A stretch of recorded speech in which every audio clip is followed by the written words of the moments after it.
Hindi ko po talaga totoong trabaho yung corporate secretary. Yung totoong trabaho ko po doon is sa gate pass lang po. Nag-i-issue lang po ako ng gate pass sa may main gate. I think this person is lying eh. Talagang we have proven.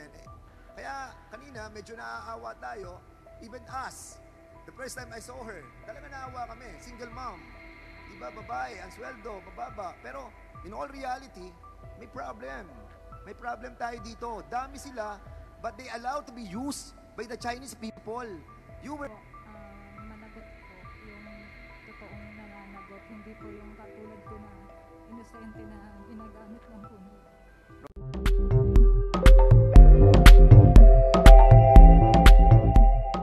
Hindi po, Mr. Chair. Pwede pong paulit. Sinasabi ni Chairman Abante na kung ikaw ba ay willing magsalita ng katotohanan at pawang katotohanan lamang. Yes po, Mr. Chair. Mr. Chair. Okay, so why don't you spill out the beans now? Sabihin mo na talaga ang katotohanan ngayon para mapag-usapan namin yung motion sa'yo.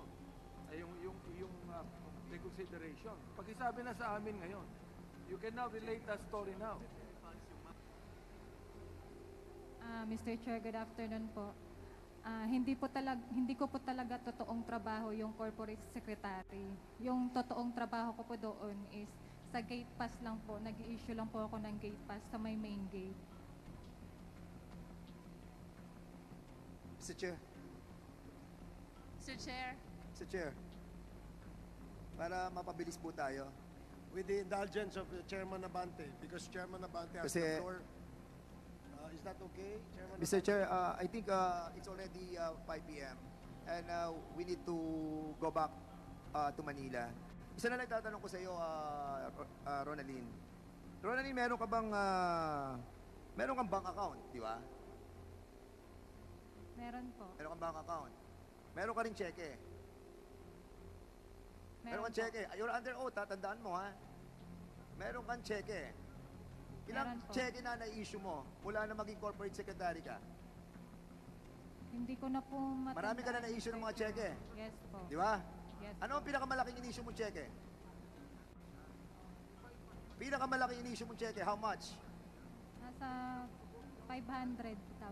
500,000. Yes. And your salary is only 17,000. At na-increase ka, dumating yun sa 23,000. Am I right? Yes po. How can you issue 500,000 pesos sa isang cheque lamang, correct? Di ba? Isa pa lamang. Ilang cheque ang in-issue mo ng 500,000? Iba-iba po kasi, Mr. Marami Chair. kang in-issue ng 500,000. Am I correct? Yes Di ba? po. Yes po. At saan mo kinuha ang perang yon? Bakit ka nagkaroon ng ganong kalaking pera? Samantalang sumasweldo ka lamang ng 23,000 a month. Hindi ko po pera, Mr. Chair. Kaninong pera yon? Saan ang galing? Sino nabigay? Si Cassandra. Opo. At yung mga boss mo, di ba? Si Ms. Correct. Cassandra Ong po. So sa lahat ng ito, Mr. Chairman, I don't want to explore this issue anymore because I think the right and proper sana po ay sa susunod na. But I think this person is lying eh. Talagang we have proven and those people also doon sa tinatawag natin sa sila Julian Linsangan. Hindi sila umatin ngayon because we will be proving na marami rin silang pera sa bangko, Mr. Chairman. And this person, si Ronaldin Paterna, have issued a lot of checks. No? At sa kanyang trabaho, sa Pogo, sa manggagaling yung perang yun. Di ba? And she's trying to tell us that ang kanyang salary is only 23,000. But the reality is, nakakapag-issue siya ng millions of pesos. Di ba? And that make us wonder, why? Kaya kanina, medyo naaawa tayo, even us. The first time I saw her, talaga naawa kami, single mom. Di ba, babae, ang sweldo, mababa. Pero in all reality, may problem. May problem tayo dito. Dami sila, but they allowed to be used by the Chinese people. You were allowed to be used by those people. Di ba? So inaamin mo na, Ronaldin, na ginamit ka ng mga Chinese to issue these checks, right? Yes po, Mr. Chair. At sino yung Chinese na yon? Si Miss Cassandra Ong po. Si Cassandra Ong. Yes Ayan. po, Mr. Chair. So si Cassandra Ong na ngayon ay nagtatago na hindi natin malaman kung nasaan, and even her property, no, Mr. Chairman, yung property niya dito sa Porac, may problema tayo sa PNP dahil yung kanyang freeze order sa kanyang bahay, wala pong freeze order. As a matter of fact, si Cassandra Ong can still use her property. Kahit alam natin na galing yun sa Pogo. And that's the reason why the issuance of contempt is just right and proper for her. One quick question only, Mr. Chair. With the indulgence of Chairman Dan. Very quick, Chairman yes, Dan. Congresswoman Jinky. Having heard about all the bank accounts, may I know from Ms. Baterna, are you willing to execute a waiver of bank secrecy law?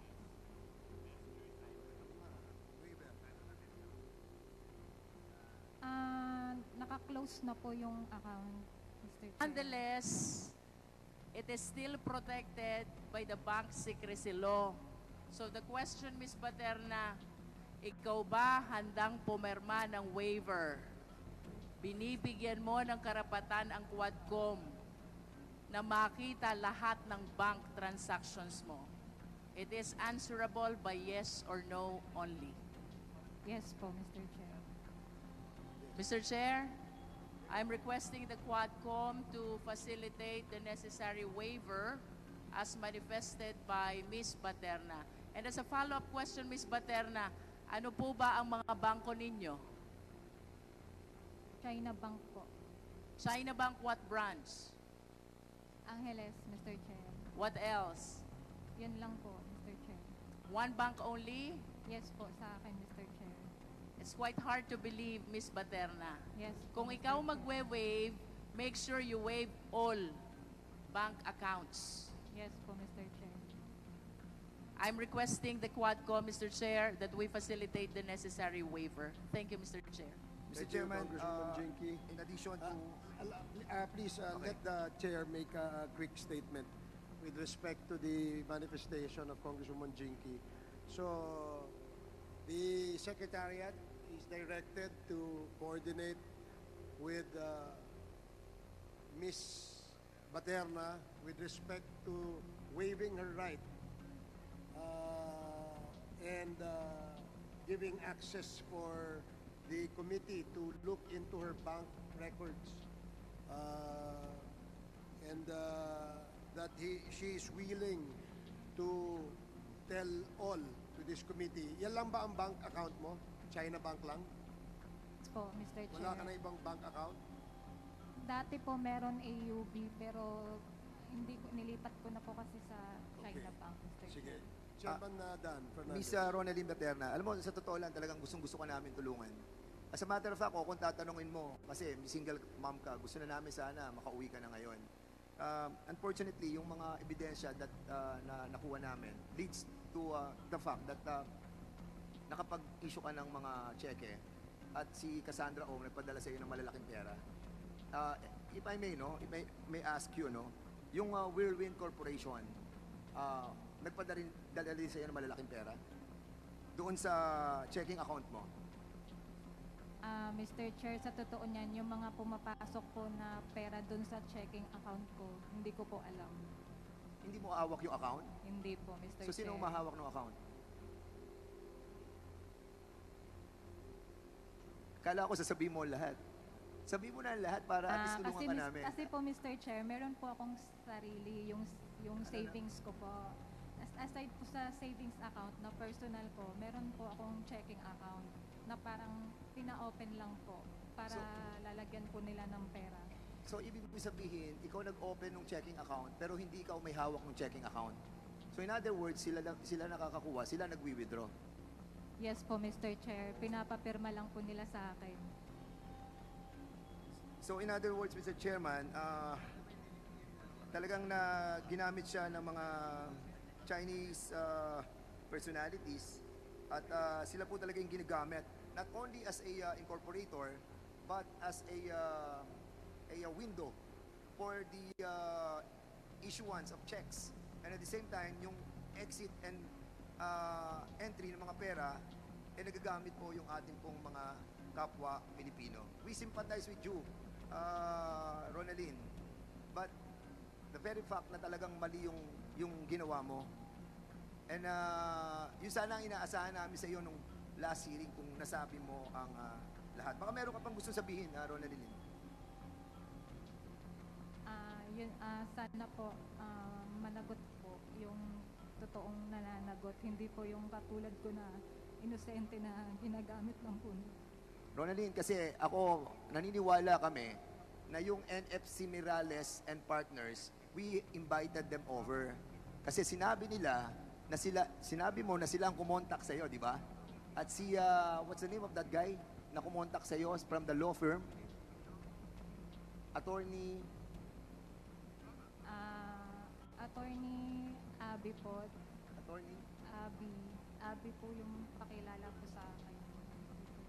And as a matter of fact, Mr. Chairman, yun po yung inimbitahan natin ngayon sa hearing na to. Pero hindi po siya dumating. And at the same time, yung may-ari ng law firm ang pinapupunta natin dito. But somebody from that law firm, ikaw ang nagre-represent. Can you kindly speak on the microphone? Good afternoon, Your Honor. I'm Attorney Henry O. Araneta. I'm counsel for this special occasion only to Miss Paterna, Your Honor. Who's the owner of the NFC? NFC is a law firm managed by Attorney Nadine Miralles, Your Honor, the one that wrote a letter to you. Okay, sino po ang kumontak sa inyo para bigyan ng legal services si Ronaldin? Tinawagan po ako kagabi, Your Honor, alas No, 11. what I mean is that sino yung nag-engage sa inyo? Tinawagan Para sa ko na services Attorney for her. Miralles. Sabi niya kasi hindi siya makaka-attend. Sino May yung hearing sabi? kasi siya sa Taytay. Si Attorney Miralles po. So, kanina po pagdating, inausap ko po yung detainee, tapos kinonfirm ko po yung mga sinabi niya sa inyo. Thank you, Attorney. I think what we need is the owner of the NFC Mirales. She knows that I have communicated that she has been named as a resource person. So hopefully next time she'll be around. No? I will tell her, Your Honor. And for us to find out sino nag-engage ng services ng NFC for... They are in a better position to say that, Your Sige. Honor, not me. Attorney Araneta, Your Honor. Araneta, Attorney Araneta, no? Meron bang engagement contract si Miss Ronaldin sa NFC? law firm? Ang pagkaalam ko, wala po, Your Honor. Parang, she just asked to be accompanied sa Senate and dito ng So, lawyer ng are you- NFC. Are you doing this pro bono para kay Ronaldin? Pro hac vice, Your Honor. You can ask her kung ano, for Okay. limited. Sinong pumili nung law firm na nagre-represent sa'yo? Sila po yung nag-contact po sa akin, Mr. Chair. Pakilakas mo lang. Sila po yung nag-contact sa akin. Hindi ikaw ang pumili. Hindi po, Mr. Chair. Yung boss mo ang pumili. Hindi ko po alam kung sino po yung kausap nila, Mr. Chair. Well, okay. Sige, salamat. We need the presence of Attorney Miralles in the next Yes, Your scheduled Honor, hearing. will inform her, Your Honor. Thank you. And also, Mr. Chairman, si Attorney Medina, now I remember. Ang sinasabi kasi, ang sinabi mo sa amin, Ronaldin, si Attorney Medina. Yung nag-prepare po ng mga papers na pinapapirma po sa akin. Siya yung tumawag sa'yo, di ba? Si Ay. Attorney Medina. Hindi po. Si Attorney Medina po is parang lawyer ng company kung saan ko po Hindi na, pinipirmahan. can you kindly remove your para makita namin maganda mo mukha? Ayan, oh. So, huwag ka na maya at alam naman namin na nagamit ka lang. So, Attorney Medina yung nasabi mo noong nakaraang hearing. Yes po, kung saan po ako nagsasign ng mga papers from Lucky South. Siya But po yung hindi siya nag-prepare. kasama dun sa NFC. Hindi po siya kasama, Mr. Chair. Okay, Mr. Chairman, yun po yung hinahanap natin si Attorney Medina na ngayon po, according to the COMSEC, ay hindi na matagpuan. So, we'll be asking that we again invite this Attorney Medina. Okay. Nandito si Comsec, Medina, please Mr. take Chairman. Nandito si Atty. Medina. And Attorney Nandito. Medina. Yeah, nandito. Okay. Ayun. Are you Attorney Medina? Ayan, andito pala eh, Attorney Medina. Sabi mo wala.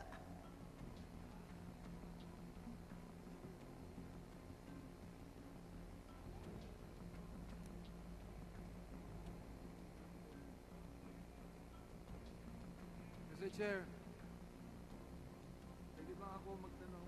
O sige, Chairman. Kasi napag-usapan natin last hearing when we had it na pinirmahan lamang ni Ms. Baterna ang mga papeles.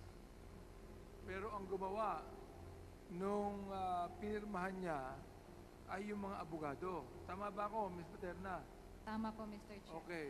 Ang tanong ganito, anong relasyon niyo, Atty. Medina, with this attorney? Ano pong relasyon ninyo? Do you belong to the same law office? No, Your Honor. Hindi. Hindi, Your Honor. Pero kayo, ang law office ni Cassandra. Your Honor, for the record po, yung si Miss Cassandra Lee Ong, ang kanya pong nire-represent sa amin, yung Whirlwind Corporation. Ngayon po, Whirlwind. Kayo ang law office ng Whirlwind. Hindi po. Ang pong engagement namin sa kanila is magpapa-review ng documents at magpapanotaryo lang. Yung pong Okay. corporate nila at hindi namin po ginagawa. Kayo po ba ang gumawa ng mga papeles na pinirmahan ni Ms. Paterna? Hindi po, Your Honor. Okay. Kayo po ba ang gumawa ng papeles na pinirmahan ni Ms. Paterna? Hindi po, Your Honor.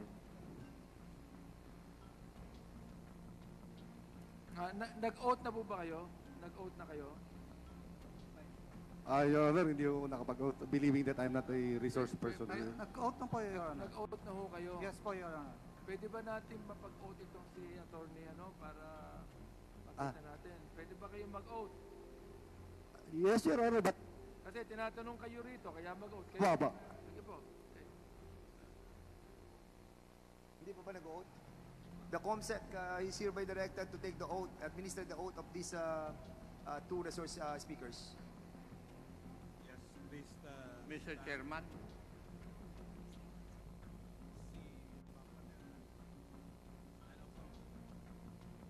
Okay, please raise your right hand and please answer. Do you swear the truth? Do you swear to tell the truth and nothing but the truth in this congressional inquiry? So help you God. Okay. Ngayon, kung hindi kayo ang gumawa ng mga papeles na pinirmahan ni Ms. Paterna, sino pa ang gumawa ng mga papeles na pinirmahan mo? Kasi Mr. Chair, usually pumupunta ko sa law firm ni Attorney Medina. Doon po ako nagpipirma doon sa logbook. Yung logbook po ng for notary. Ang tanong ko, kung sino ang naganda ng mga papeles na pinirmahan mo? Hindi ko po alam, Mr. Chair, kasi minsan binibigay na lang po nila sa akin para So, po sino ang papapirma. nagbigay sa'yo? Si Miss Cassandra Ong po. Sino Miss po? Cassandra Ong po. Cassandra Ong, Mr. Cassandra Chair. Ong ang nagbigay sa'yo. Yes po. Hindi sinabi sa inyo kung sino ang law office na naggumawa ng papeles. Hindi po, Mr. Chair. So, hindi law office ninyo. No, Your Honor. Your Honor, if I may explain kung bakit po siya nagpupunta sa amin. Alam nyo, mukhang mahirap kayong paniwalaan dito. Pakisabi po sa amin, ang law office nyo ba ang gumawa ng mga papeles na pinirmahan ni Ms. Paterna? Law office ninyo, sapagkat magkaiba ang law office nyo, correct? Yes, Your Honor. Okay. Either law office mo o law office niya, sapagkat hindi kayo magpapakita rito kung hindi kayong abogado Ms. Paterna. Anong ginagawa nyo rito? Tama po yan, Your Honor. Yun. Honor, Tama part, pala Your ako. Honor. If I may respond, Your Honor. Yes, go ahead. Mr. Chair, kaya po ako nandito, nagulat nga po ako, nagkaroon ako ng show cause order. Never po ako na-invite in any of your hearings before. At yun po sigurong COMSEC nyo can verify that.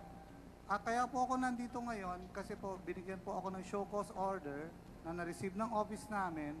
Kaya po ako nandito voluntarily para sa akin po, hindi po para kay Miss Baterna.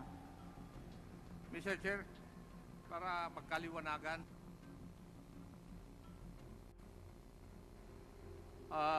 hindi ba, Go ahead. Miss Baterna, nung last hearing, pinakita ko sa iyo yung dalawang sublease agreement na pinirmahan mo for and behalf of Lucky South 99. Tama?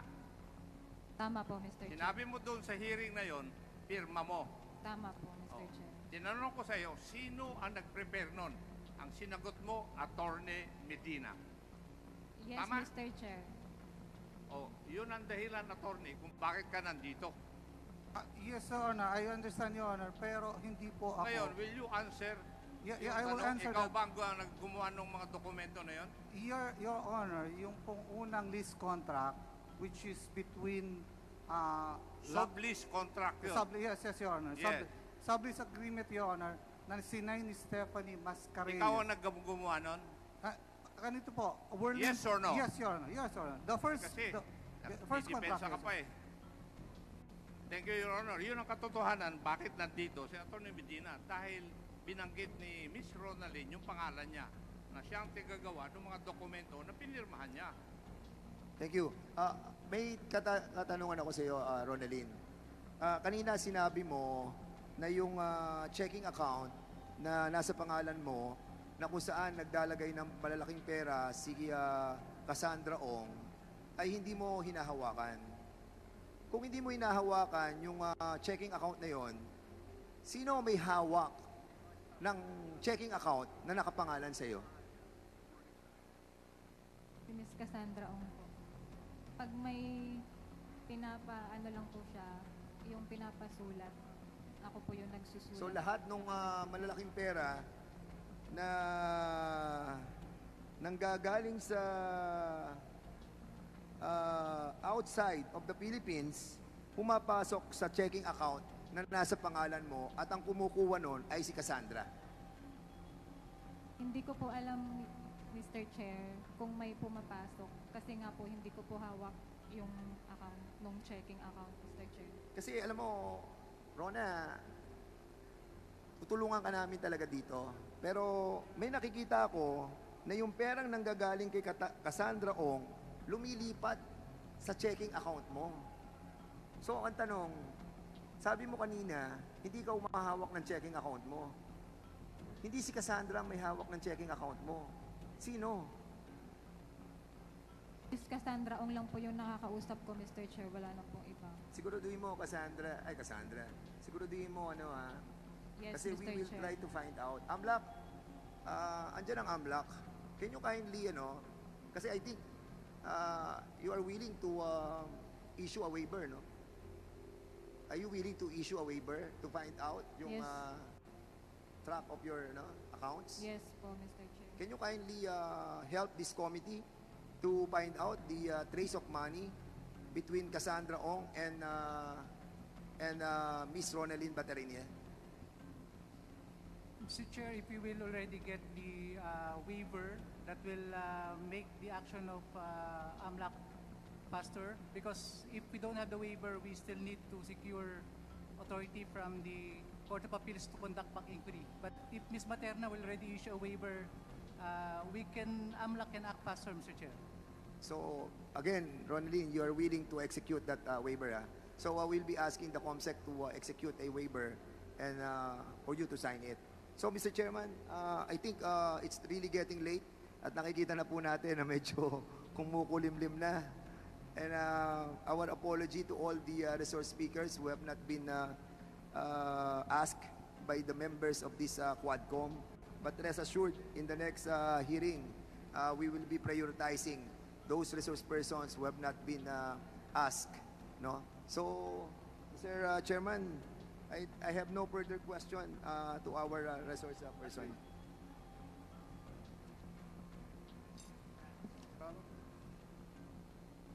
Your Honor, it appearing that my client now has already Mr. Chair, manifested Mr. Chair. some cooperation. Mr. May- Chair, For reconsideration, be considered, Your Honor, Mr. Chair, as regards his contempt detention. Chairman, excuse me lang. Let me just reply to his, and then I will recognize him. wala po nagtatanong sa kanya. Sumagot lang siya. Kasi yung Okay. Okay. I think he's Wala po offering nagtatanong sa kanya. Sumagot lang siya without anyone asking a question to him. Okay. I think Attorney Araneta is offering an information So, that according to Miss Ronaldine Baterna, she has intimated to attorney that she will tell all. Tama ba? Sasabihin mo na lahat? Tama ba yung sinasabi ni attorney? Yes, Mr. Chair, suspension. Let's discuss it in private. Okay. Sige, 1 minute suspension. Para sa iba pang karagdagang mga balita at impormasyon, ay huwag po nating kalimutang mag-like, share at comment sa video na ito, at huwag po rin nating kalimutang mag-subscribe to continue supporting us. Maraming salamat po sa inyong panonood, at naway tangkilikin po ninyo ang aming YouTube channel.